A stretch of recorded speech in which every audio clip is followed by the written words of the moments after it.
Assalamualaikum warahmatullahi wabarakatuh. Jumpa lagi dengan saya Erawati Dwi Lestari dalam mata kuliah Sastra Anak.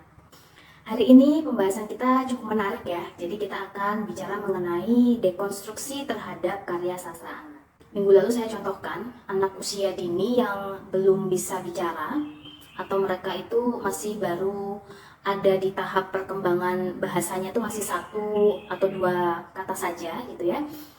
Kadang-kadang ikut tertawa ketika kita ajak bernyanyi bersama sambil tepuk tangan.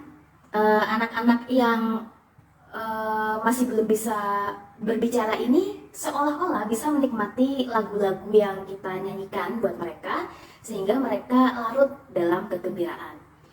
Nah, hal ini dapat dipahami bahwa sastra lisan yang dalam hal ini berwujud lagu-lagu gitu ya, dapat secara tidak langsung merangsang kegembiraan anak, merangsang emosi anak untuk turut bergembira, bahkan ketika anak-anak ini masih statusnya itu masih bayi gitu. Nah, emosi gembira yang diperoleh oleh anak ini penting karena hal ini secara tidak langsung juga akan merangsang kesadaran bahwa mereka ini dicintai, mereka ini diperhatikan. Melihat hal ini, kita bisa simpulkan sebenarnya bahwa karya sastra anak itu sangat penting dalam perkembangan anak. Tidak hanya berbentuk lagu ya, tapi sastra anak secara umum bisa berbentuk cerita, bisa berbentuk puisi gitu ya. Karena sastra anak itu sangat penting dalam perkembangan anak. Gitu. Saat ini buku sastra anak itu kan sangat beragam dan mudah ditemukan di banyak tempat gitu. Di toko buku, baik online maupun offline, di bazar-bazar gitu ya. Buku anak itu masih mudah sekali ditemukan. Buku sastra anak itu bentuknya banyak ya, mulai dari novel, kemudian cerpen atau kumpulan cerpen, puisi ataupun ragam lainnya. Gitu. Ragam sastra ini juga nggak terbatas pada buku aja sih ya. Misalkan kita juga bisa menemukan karya sastra anak di majalah, misalkan majalah Bubu, majalah Mentari itu yang terkenal ya, dan majalah anak lainnya yang isinya terbukti mengusung banyak cerita anak yang biasanya memang kecenderungannya itu dikemas dalam bentuk cerita fantasi, dongeng, fabel, dan lain-lain. Cerita-cerita yang berkembang di Indonesia itu kebanyakan memang berbentuk cerita fantasi, namun kalau dibandingkan dengan karya sastra anak dunia ya, perkembangannya masih jauh gitu. Kenapa kok bisa agak berbeda gitu ya fantasinya di Indonesia sama fantasinya di luar? Kalau di luar tuh contohnya kayak Harry Potter gitu ya, itu kan fantasinya tuh sudah berbeda sekali dengan cerita-cerita fantasi yang ada di Indonesia. Hal ini mungkin terjadi karena minimnya buku bacaan anak di Indonesia yang mempengaruhi perkembangan cerita anak di Indonesia. Gitu ya. Jadi itulah kenapa keragaman bentuk cerita anak di Indonesia itu tidak sebanyak cerita anak dunia kalau dibandingkan. Biasanya tokoh-tokoh yang digunakan dalam cerita anak Indonesia juga paling manusia, binatang, peri gitu ya. Tokoh-tokoh seperti binatang atau peri ini biasanya dipersonifikasikan menjadi manusia gitu ya. Penokohannya juga menggunakan teknik yang hampir sama gitu antara setiap cerita gitu. Kemudian latar tempatnya juga hampir serupa, biasanya cuma di rumah, istana, hutan. Latarnya cuma pagi, siang, sore, malam, diawali dengan pada suatu hari gitu ya. Jadi pola cerita di Indonesia tuh, pola cerita anak di Indonesia tuh hampir mirip gitu antara satu dengan yang lainnya. Kemudian terkait tema ya, tema-tema yang digunakan dalam cerita anak Indonesia itu juga biasanya tuh macamnya tuh bisa ditebak gitu. Misalkan tema yang pertama tuh tentang orang jahat, itu pasti suatu hari nanti dia akan rugi, dia akan mendapatkan balasan gitu ya. Sebaliknya orang yang baik kepada orang lain, dia di masa yang akan datang akan mendapat kebaikan pula gitu. Kemudian tema lain yang juga banyak digunakan tuh orang yang gak bersyukur, tidak pandai bersyukur gitu ya. Biasanya mereka akan gampang dipengaruhi oleh orang lain, gampang tergoda dengan apa yang dimiliki oleh orang lain gitu. Terus tema-tema lain tuh misalnya sabar gitu ya, orang yang sabar akan mendapatkan balasan yang setimpal. Kalau sabar suatu saat pasti akan mendapatkan hasil yang tidak diduga, hasil yang besar yang tidak diduga oleh orang yang sabar itu gitu. Jadi tema-temanya tuh pasti bisa terbaca gitu. Gak boleh usil sama orang lain, tolong menolong, tidak mudah tergoda dengan kemewahan orang lain, sabar dalam mengerjakan sesuatu. Jadi tema-temanya tuh seragam gitu. Ini agak berbeda dengan karya sastra dunia yang tema-temanya tuh lebih lebih berwarna gitu ya. Meski demikian, sastra anak Indonesia itu juga mempunyai sisi positif ya bagi pembacanya. Jadi bagi pembaca anak-anak, cerita anak itu pasti punya banyak manfaat. Gitu. Misalkan dia punya, kalau di sastra anak tuh mereka pasti punya dua fungsi ya, fungsi hiburan sama fungsi pendidikan. Ini sastra anak yang memiliki manfaat sebagai hiburan itu contohnya misalkan anak akan secara tidak langsung merasa senang, gembira ketika mereka menikmati karya sastra anak. Jadi ketika membaca atau mendengarkan karya sastra anak, mereka pasti secara tidak langsung akan merasakan kesenangan, kegembiraan. Kemudian sastra anak ini juga dapat mengembangkan imajinasi anak dan membantu mereka untuk mempertimbangkan dan memikirkan kehidupan di sekitarnya. Sastra anak juga secara tidak langsung akan memberikan pengalaman baru gitu ya buat dirinya gitu ya. Karena kadang-kadang apa yang kita baca itu belum tentu kita pernah lakukan, sehingga ketika anak disodori dengan cerita baru gitu ya, mereka secara tidak langsung akan merasakan telah melakukan sesuatu yang baru, ada pengalaman baru setelah membaca karya sastra anak. Kemudian sastra anak juga secara tidak langsung dapat mengembangkan wawasan kehidupan anak menjadi baik gitu ya, menjadi manusia yang baik. Kemudian sastra anak juga dapat memperkenalkan anak kepada pengalaman yang universal gitu ya. Warisan budaya itu biasanya dikenalkan melalui sastra anak gitu ya kepada anak. Sastra anak juga punya fungsi pendidikan. Sastra anak itu kan secara tidak langsung juga bisa memberikan banyak informasi tentang suatu hal. Secara tidak langsung sastra anak juga bisa membantu anak untuk meningkatkan kreativitasnya, keterampilannya gitu ya. Sastra anak juga bisa memberikan pendidikan moral buat anak. Secara ekstrinsik, sastra anak itu bahkan disinyalir mampu membuat perkembangan bahasa anak menjadi meningkat.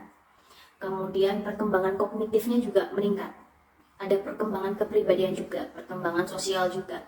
Karena sastra yang terwujud untuk anak-anak selain ditujukan untuk mengembangkan imajinasi, fantasi, daya kognisi, juga mengarahkan anak pada pemunculan daya kreativitas, juga bertujuan mengarahkan anak pada pemahaman mana yang baik dan mana yang buruk tentang dirinya sendiri maupun tentang orang lain. Sayangnya, karya sastra anak yang berkembang di Indonesia itu tidak hanya punya fungsi positif, tapi juga punya sisi negatif ya. Anak itu kan bagaikan kertas putih ya. Jika mereka membaca cerita dan di dalam cerita tersebut mengandung hal-hal yang negatif gitu ya, seperti unsur kekerasan, seksualitas, maka tidak menutup kemungkinan anak-anak ini akan meniru apa yang telah dibaca, apa yang telah didengar, apa yang telah ditonton. Secara tidak langsung cerita anak itu kan juga berpengaruh terhadap moral ya. Karena menurut Winarni gitu ya, cerita anak itu berpengaruh besar terhadap perkembangan moral anak. Jadi cerita anak itu harusnya ya dapat mengubah moral anak menjadi moral yang berkualitas. Jadi jangan sampai cerita anak itu mengandung unsur negatif. Namun di beberapa cerita anak yang berkembang di Indonesia ada temuan-temuan yang menunjukkan bahwa cerita anak yang berkembang di Indonesia itu mengandung unsur kekerasan. Komik misalnya ya, komik itu kan menjadi salah satu contoh cerita anak yang digemari di dunia, nggak hanya di Indonesia ya, karena buku komik itu yang ditampilkan itu kan lebih banyak gambar daripada tulisan. Nah ini kan jadi favoritnya anak-anak ya, karena anak-anak itu kan lebih suka bacaan yang menyajikan gambar-gambar gitu. Namun ada beberapa komik yang menyajikan gambar-gambar kekerasan yang secara nggak langsung akan mampu mempengaruhi perilaku dan psikis anak. Nah, konten yang terdapat dalam komik cerita anak Indonesia tuh banyak sekali yang memperlihatkan gambar-gambar orang berkelahi gitu ya. Kemudian perkelahian itu berakhir dengan kematian. Dalam perkelahian itu ada banyak darah gitu. Nah ini kan sangat miris ya kalau kita perhatikan. Kebanyakan pembaca komik itu kan adalah anak-anak ya. Anak-anak itu kan sebenarnya tidak boleh atau belum boleh untuk mengetahui gambar-gambar yang mengandung unsur kekerasan. Karena ya itu tadi akan berdampak buruk bagi perkembangan psikis anak. Cerita yang disajikan dalam bacaan komik itu kan ketika menunjukkan kekerasan, ada adegan kekerasan gitu ya, seperti adegan memukul, menyerang menggunakan senjata gitu ya, hal ini pasti akan berdampak buruk bagi anak-anak. Anak-anak itu tidak menutup kemungkinan akan meniru adegan yang mereka baca di dalam komik tersebut gitu. Tak jarang ini membuat anak-anak kan banyak berkelahi dengan teman sebayanya karena sering menonton komik gitu ya, yang ada unsur kekerasannya. Kekerasan itu kan kekerasan yang ada dalam cerita atau tontonan anak itu secara nggak langsung akan merusak moral anak-anak. Hal ini kan bisa dibuktikan dengan banyaknya kasus dewasa ini ya. Kita sering jumpai anak berkelahi dengan teman-teman sebayanya. Bahkan lebih parahnya lagi, banyak guru yang diserang oleh muridnya sendiri. Guru diajak berkelahi oleh muridnya sendiri. Nah, contoh perilaku menyimpang ini tentu adalah dampak dari cerita anak yang di dalamnya terdapat unsur kekerasan. Anak-anak itu meniru apa yang mereka baca. Jika cerita yang mereka baca ini mengandung unsur kekerasan, ya tak ayal nantinya anak-anak ini akan melakukan kekerasan yang sama terhadap orang lain di kehidupan mereka sehari-hari. Selain karya sastra anak yang memuat unsur kekerasan, dalam sejumlah penelitian dikemukakan bahwa ada juga unsur seksualitas yang ditemukan di dalam cerita-cerita anak yang berkembang di Indonesia. Contohnya adalah unsur seksualitas dalam beberapa cerita rakyat. Cerita rakyat ini kan sebenarnya sebuah cerminan budaya ya. Beberapa cerita di dalamnya itu kan sebenarnya syarat akan petuah, syarat akan makna. Tapi banyak dari cerita rakyat di Indonesia yang ternyata mengandung unsur seksualitas, gitu ya, kekerasan, sifat iri, dengki, gitu ya. Sebagai contoh misalkan ya, unsur seksualitas dalam cerita rakyat yang secara langsung bisa kita lihat itu seperti cerita rakyat Jakataru atau Sangkuriang atau Timun Mas, gitu ya. Cerita rakyat tersebut itu kan mengangkat isu percintaan lawan jenis. Nah, ini kan secara tidak langsung mengandung unsur seksualitas di dalamnya, karena cerita ini tuh seharusnya tidak dikonsumsi oleh anak-anak gitu. Nah, cerita rakyat yang berkembang di Indonesia biasanya banyak digunakan oleh orang tua untuk media pembelajaran. Tapi tidak semua cerita rakyat di Indonesia sebenarnya cocok untuk anak-anak.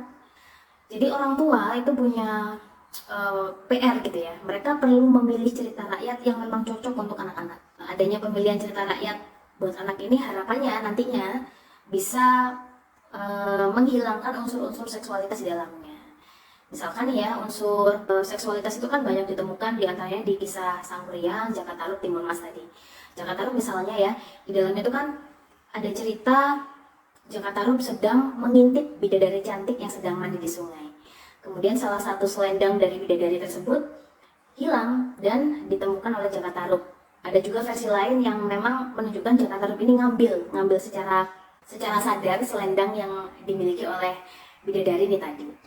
Nah, kebaikan hati Jakataru ini secara tidak langsung membuat hati bidadari tergerak gitu ya. Kemudian dia jatuh cinta, kemudian akhirnya menikah dengan Jakataru. Nah, adegan ketika Jakataru sedang mengintip bidadari mandi inilah yang sebenarnya mengandung unsur seksualitas di dalamnya. Nah, jika hal ini dibiarkan, maka secara tidak langsung akan merusak pemahaman anak-anak tentang nilai moral yang mereka ketahui dari cerita Jakataru. Anak-anak secara tidak langsung mungkin saja akan berpikir bahwa ngintip orang yang lagi mandi di sungai itu diperbolehkan loh jika kita konteksnya adalah mau menolong. Maka di situ perlu ada perombakan gitu ya, perombakan terhadap cerita Jakataru yang berkembang di Indonesia. Nah, perombakan inilah yang kita sebut dengan dekonstruksi. Jadi gimana caranya adegan bidadari mandi ini tadi itu dihilangkan atau diganti dengan adegan lain yang tidak menunjukkan adanya unsur seksualitas di dalamnya. Nah, ini bisa kita lakukan menggunakan teori dekonstruksi. Nah, dekonstruksi sendiri sebenarnya adalah cara atau metode kita dalam membaca sebuah teks. Jadi misalkan kita ada tema besar gitu ya yang mengatakan bahwa kejahatan itu pasti akan dikalahkan oleh kebaikan. Nah, oleh paham dekonstruksi hal ini tidak dibenarkan. Nggak selalu kok kejahatan itu ada kalanya bisa menang kok. Nah, teori dekonstruksi ini bisa digunakan untuk membongkar tema-tema cerita yang secara garis besar itu ceritanya sudah pakem, sudah jelas, sudah lengkap, sudah tidak bisa diubah, sudah agung, itu bisa kita hilangkan. Nah, hakikat dekonstruksi sendiri sebenarnya adalah dia itu merupakan metode atau cara untuk membaca sebuah teks.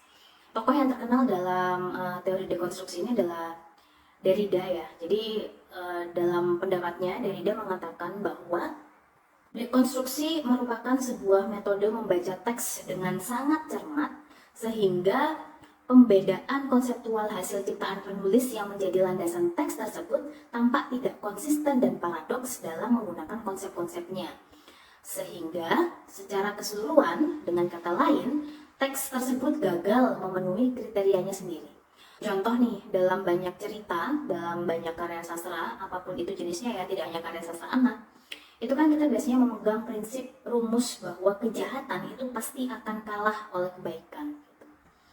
Nah, tapi kalau kita menggunakan sudut pandang dekonstruksi, menggunakan teori dekonstruksi untuk membedah teks ini, maka kita akan menemukan kesimpulan bahwa kejahatan itu ada kalanya menang.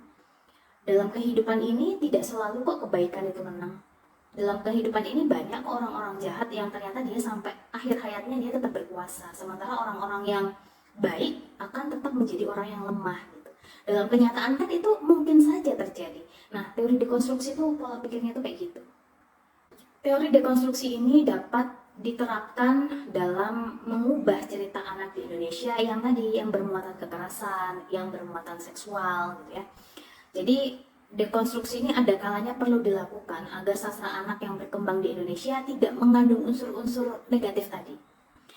Dekonstruksi terhadap cerita anak di Indonesia dilakukan untuk merombak tatanan lama yang diubah sehingga cerita menjadi lebih baik dan dapat bermakna dalam pembelajaran sastra anak. Dekonstruksi dilakukan bisa dengan cara mengubah tema-tema yang ada di dalam cerita anak.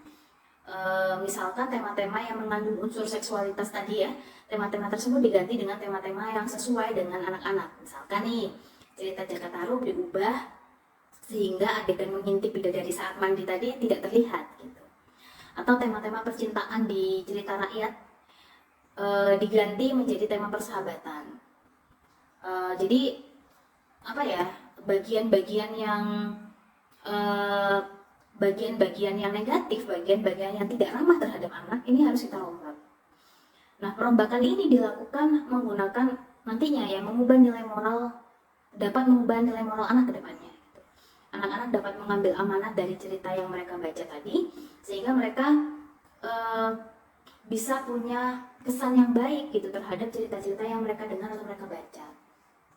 Selain itu, dengan melakukan perombakan terhadap cerita anak ini, kita juga bisa melihat kebermaknaan cerita anak dalam perkembangan psikologis dan pendidikan karakter anak. Dari sini dapat disimpulkan gitu ya bahwa sastra anak itu kan sebenarnya tidak jauh berbeda ya dengan sastra. Sastra anak itu kan merupakan ungkapan perasaan seorang anak yang dituangkan ke dalam bentuk tulisan dan dinikmati oleh anak-anak gitu. Bentuk sastra anak di Indonesia itu kan beragam gitu ya. Puisi, cerpen, novel, dongeng, fabel, cerita rakyat. Tapi sayangnya gitu ya, memang cerita-cerita ini tuh di dalamnya masih mengandung unsur kekerasan atau seksual. Nah, sebagai orang dewasa itu perlu melakukan dekonstruksi sastra untuk mengubah cerita sehingga tidak ada lagi unsur kekerasan atau seksualitas dalam cerita anak ya. Dekonstruksi sastra ini dilakukan dengan mengubah tema-tema yang berkembang selama ini, menghapus adegan-adegan yang mengandung unsur kekerasan, yang sebenarnya tujuan akhirnya, muara akhirnya adalah untuk membentuk sastra anak menjadi salah satu alat untuk bisa mendidik moral anak.